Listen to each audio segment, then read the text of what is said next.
In the deep lands of southeastern Ohio, where cold winds whisper through thick woods, there stands a forgotten monument. It rests on cracked stone, covered in moss and time. The message carved on its face says, New Canaan Community Farm, 1837 to 1863. In God's grace we trust. No mention of the hundreds who vanished. No hint of the screams that filled the Coleman barn on nights when no breeze moved. For generations, people nearby avoided the place. They never spoke of it under daylight, and never walked near it once the sun dipped behind the trees. But tonight, the curtain lifts. Every hidden deed, every lost voice, every unholy truth buried. In silence will come to light. Daniel Coleman once ruled there. What he built was not a house of worship. It was a shrine to control, pain, and greed. His rule lasted 26 years, and within that time, hope turned to ash. Do you have the strength to face it? If you seek truth buried in blood, then come. But remember, what was done there could have happened anywhere in the early years of this country. In the winter of 1837, Ohio sat on the edge of change. Faith moved like fire across towns. A second Great Awakening filled halls with cries for mercy. Among this wave, people wanted to feel saved. They looked for meaning. They searched for purpose in a harsh land where life was cheap.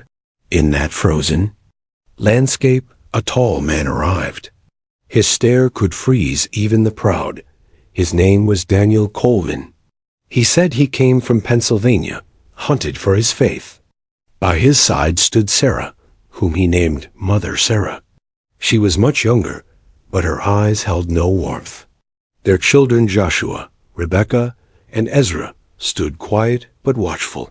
The Colemans brought wealth, gold stacked in wooden crates. That drew eyes, but it was Daniel's words that captured hearts. He spoke of starting anew, building a place where God walked among men. He bought 400 acres, paid with coins, and raised a new settlement. Hills watched over it, streams whispered around it, and woods hid it from outsiders. It was perfect.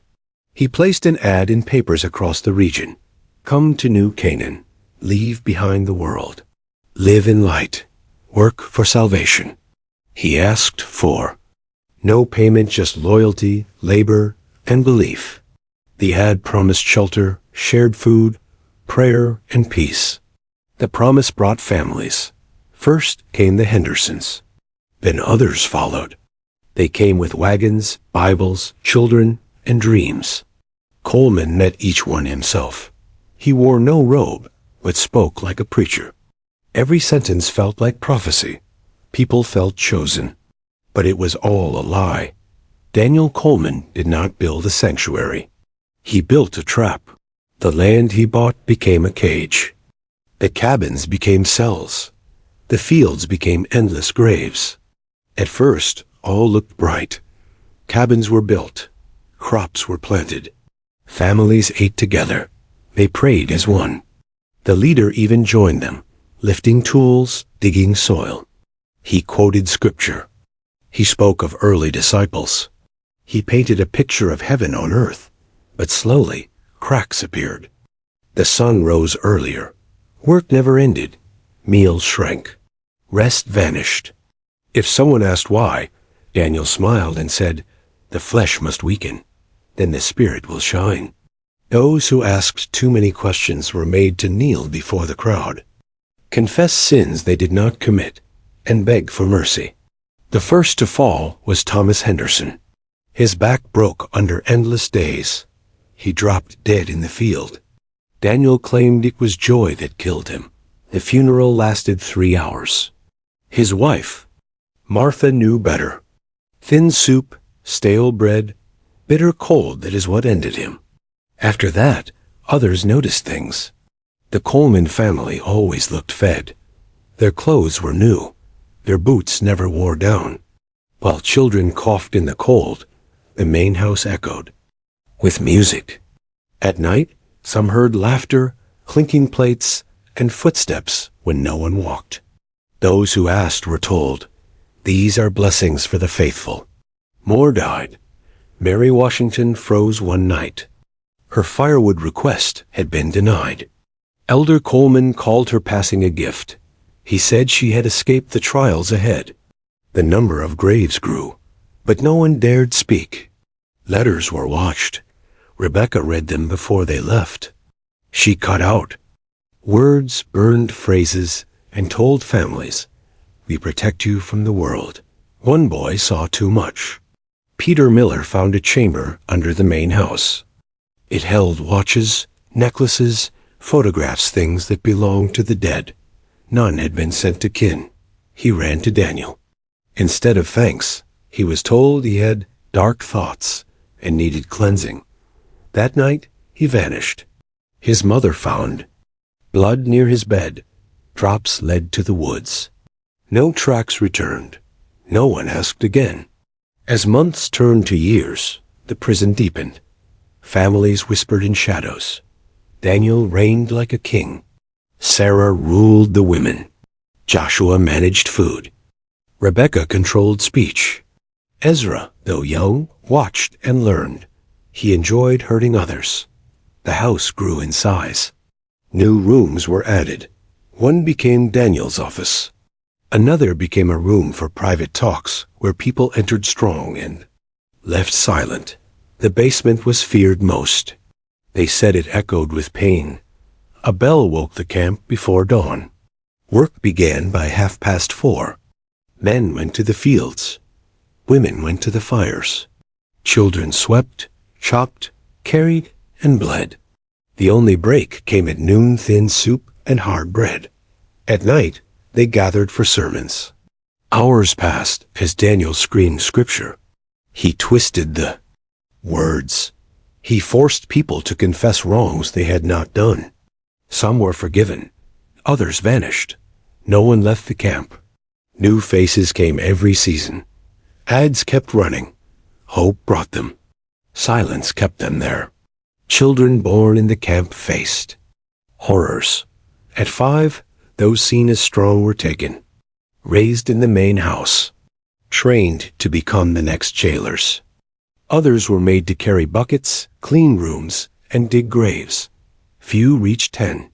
Bones cracked, spirits broke. By 1845, New Canaan was a machine. Crops sold far away. Meat fed the family. Leftovers fed the slaves. A mill earned coin. That gold vanished into Daniel's vaults. Every family that arrived brought tools, savings, and hope. Within months, they had nothing. Some officials visited. They saw smiling faces, fresh cabins, and songs in the air. Daniel made sure of it. The sick were hidden. The broken were sent to distant fields. His reports were neat. He used his own handwriting. Everything looked perfect. Those who cried out were ignored. Too weak for real faith, people said. In 1851, a sickness came. Influenza. It swept fast. 37 died in 2 months. Anna Thompson, a mother and widow, helped care for the sick. Her hands wiped sweat. Her eyes saw too much. She saw Rebecca delivering dirty blankets, poisoned food. She watched Rebecca's face smiling, calm, cruel. Anna cleaned a cabin after the Williams family died. Beneath a floorboard, she found a journal. Robert Williams, a teacher, had kept notes. He listed names. He described theft, poison, beatings, starvation. He wrote of people forced to labor until they died. He wrote of accidents that were not accidents. He exposed the truth. He found Daniel's real name, David Colaughton, wanted in other states. Married women, killed them, took their lands, then fled. He had never been hunted for his faith. He had been hunted for murder. Anna wanted to scream, but Rebecca was watching. The girl invited her for counseling. Anna expected mind games. She found a dungeon. The basement held chains, tools, and blood. Rebecca whispered in the dark. "Join us," she said. or vanish like the rest. Anna was not alone. Margaret Foster had her own list. Her husband had died. She knew why. David Chun, a carpenter, saw secrets in beams and floors. Sarah Martinez, a young mother, had lost her children to the house. They planned. They waited. They whispered while they worked. They watched as Ezra began to suspect. He noticed quiet glances. He struck fear. Then Margaret's daughter vanished. She had been taken. The message was clear. Stay silent or lose more. Anna's group moved fast. They knew they could not wait. They learned the family planned a great purification. They would poison the entire camp during the spring festival. Blame a plague. Burn the camp. Start again elsewhere. New families had already arrived. Fresh prey. Anna could not leave them. David had a plan. He knew the basement held treasure gold, records, proof. They would gather what they could, escape, and bring help. April neared. The festival loomed. Anna and David slipped into the basement. Margaret and Sarah waited near exits. The basement was worse than they feared. Rings, toys, books, all stolen. One room held a safe, packed with gold. But the worst room held the truth. Ledgers, names, dates, notes on deaths. Not just Ohio, Kentucky. Virginia, Indiana. Other farms, other prisons. People had been sold. Children drugged, women taken. Wagons left at night. Over 60 names. As they read, the door above slammed shut. They were trapped. Upstairs, the feast began. Daniel spoke for hours. His voice shook. His words lost power. Rebecca had poisoned the food. Bitter meat, sharp bread.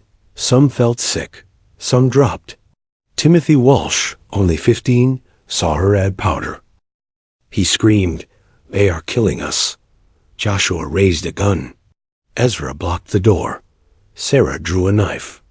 But the crowd fought. Margaret opened a window. Sarah Martinez pulled children out. Screams filled the hall. Fire lit the sky. Daniel had set the blaze. The hall became a furnace. Anna and David found a coal chute. Tight, dark, filthy, but it led outside. They crawled through. Smoke burned their lungs. Flames rose behind them. People fled in every direction. The spell had broken. The rain was ending. Daniel was beaten to death. His eyes ripped out. Sarah died with gold in her hands, crushed by wood. Joshua tried to flee. Survivors caught him. He was tried, hanged, and never wept. Rebecca lived. Her skin burned. She confessed in a hospital, then died. Only Ezra escaped. He vanished into woods. Some say he still walks. Records found in the basement told the full tale. Over 800 lives lost across states. Slavery, murder, lies. The government buried the truth. Survivors scattered. Many changed names. Anna became an advocate. David rebuilt homes. Margaret and Sarah opened a school. A farm was burned, leveled and left, but sounds remain. A bell with no clapper. A voice with no body. Footsteps with no path. The land remembers. The people forgot. The markers say little. The files are sealed. But pain does not fade. The Coleman family did not just kill people. They killed trust. They murdered faith. Their words were holy. Their acts were hell. What remains is a warning. Evil wears many faces. Sometimes it wears a cross. Sometimes it sings hymns. But its goal is always the same. Power. Control. Pain. Think of those who escaped. Think of those who never did. Ask yourself, did all the monsters die that night? Or do some still walk, cloaked in robes, hidden in faith? Share your thoughts. Speak the truth. And never forget the valley where where hope went to die.